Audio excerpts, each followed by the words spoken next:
So I think the biggest things that it come down to is firstly, what's its main purpose? Like, where are we actually building this for? As you said, there's lots of different potential use cases. There's support, there's follow-up calls.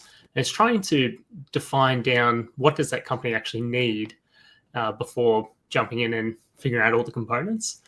But once we've determined that, so say it's a meeting follow-ups, then we sort of almost want to understand, well, here's the flow of that general conversation. Here's how it typically works. Here's maybe one or two variations on that sort of conversation.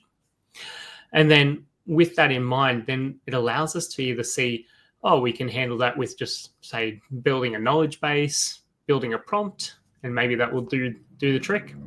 But in a lot of cases, typically what it requires is some sort of function calling so that it can do specific actions.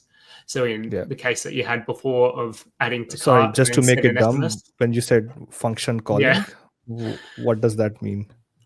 So as in being able to say, I want to, as you had in your example before, add to cart, I want to buy this product.